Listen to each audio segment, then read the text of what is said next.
À mon sens, il y a de fortes chances que ça se fasse, probablement entre 60 et 75% de chances que ce transfert aboutisse. Quel profil apporter au Paris Saint-Germain cet été au Mercato pour véritablement venir renforcer l'effectif?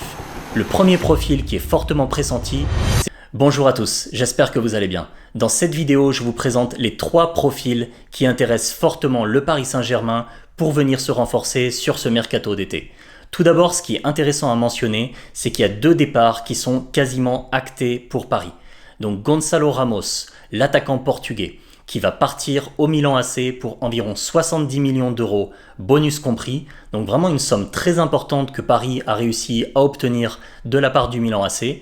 C'est un joueur qui a été de grande valeur ces dernières années, en profil généralement de remplaçant, avec beaucoup de buts quand même marqués. Il s'est jamais imposé vraiment comme titulaire avec la concurrence qui règne au PSG, mais il a toujours été efficace. Ensuite, le deuxième profil qui va quitter la capitale très probablement prochainement, c'est Kang In Lee, le joueur sud-coréen, le milieu de terrain, qui a également 25 ans comme Gonçalo Ramos, qui lui aussi a eu des bons apports quand Paris le faisait entrer, puisque c'est un profil de remplaçant, il n'était pas dans le 11 titulaire. Et là, il va signer à l'Atlético Madrid pour un transfert qui va avoisiner probablement les 35 à 40 millions d'euros, le montant final restant encore à déterminer. Donc c'est 2 profils complémentaires pour Paris, qui étaient sur le banc, qui étaient des remplaçants, mais qui étaient des joueurs de valeur, de qualité, qui quittent l'effectif du club de la capitale. Maintenant, cette question se pose. Quel profil apporter au Paris Saint-Germain cet été au Mercato pour véritablement venir renforcer l'effectif? Le premier profil qui semble une priorité pour Paris est celui de Magnès Akliouche, le milieu offensif de Monaco. Pourquoi ? Parce que tout d'abord, on sait depuis un bon moment que c'est une priorité importante pour le Paris Saint-Germain. Ils apprécient beaucoup son profil, il est jeune, il a 24 ans, il est international avec l'équipe de France et c'est un profil qui est un très bon passeur, qui a une vraie qualité et finesse technique. C'est un profil qui est capable de se projeter vers l'avant, de marquer lui-même et d'être décisif. Et ce qui est important aussi à considérer, c'est que d'un point de vue de son montant de transfert de Monaco vers Paris, on pourrait probablement être aux alentours de 50 à 60 millions d'euros selon la plupart des estimations. Si Paris réussit à bien négocier, ça pourrait même être un petit peu moins que ça, potentiellement vers les 40 ou 45 millions d'euros.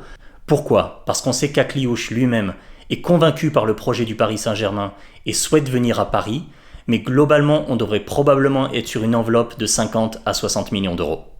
À mon sens, il y a de fortes chances que ça se fasse, probablement entre 60 et 75% de chances que ce transfert aboutisse, et ça sera intéressant de voir ce qu'il pourra apporter à Paris, probablement comme remplaçant dans un premier temps, mais avec toute la qualité et les compétences de Luis Enrique pour développer des jeunes joueurs, et continuer de développer leurs compétences et leurs aptitudes, ils pourraient encore franchir un palier, encore s'améliorer à Paris et venir compléter cet effectif pour la Ligue des Champions et la Ligue 1.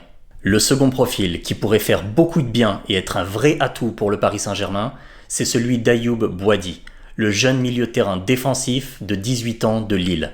C'est un excellent profil et pour ma part, c'est un joueur que je trouve très très bon, que j'apprécie beaucoup. Il joue effectivement devant la défense, avec une vraie finesse technique, avec beaucoup de qualité dans la vision, dans la récupération du ballon, mais aussi dans la capacité d'articuler le jeu et puis d'orchestrer autour de lui, avec beaucoup de sang-froid et beaucoup de calme. Dès l'âge de 17 ans, 18 ans, il a eu des performances qui étaient très très bonnes, donc c'est très précoce pour un joueur à cet âge-là. Maintenant, ce qui est possible, c'est qu'Olivier Létang, le président de Lille, soit particulièrement réticent à le laisser partir et à le libérer dès cet été. On parle probablement de 40 à 50 millions d'euros en termes de tickets de sortie. Ça pourrait éventuellement aller un petit peu plus haut si Létang avec le PSG venait un petit peu à une guerre financière. Mais globalement, on devrait quand même être sur une somme aux alentours de 40 à 50 millions d'euros.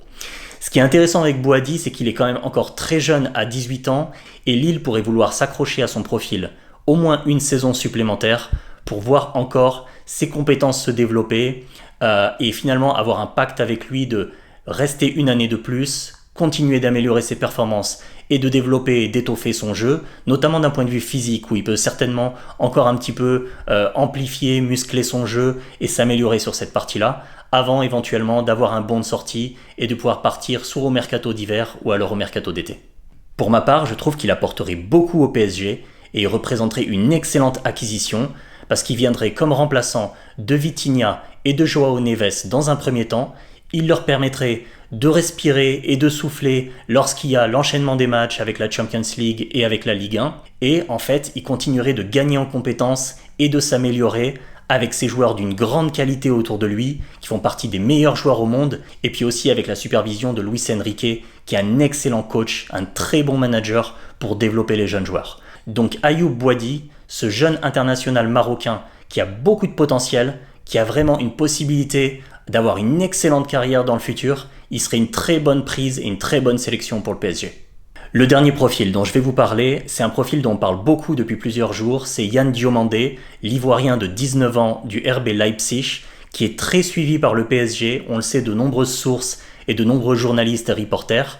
C'est un joueur qui a beaucoup d'explosivité, beaucoup de puissance, beaucoup de vélocité, beaucoup de rapidité sur son côté, sur le côté gauche, et qui pourrait vraiment être un atout intéressant pour le PSG, en particulier s'il décide de laisser partir Bradley Barcola. S'il s'en sépare, et d'ailleurs on sait de bonnes sources qu'Arsenal, que le Bayern Munich par exemple sont intéressés par son profil.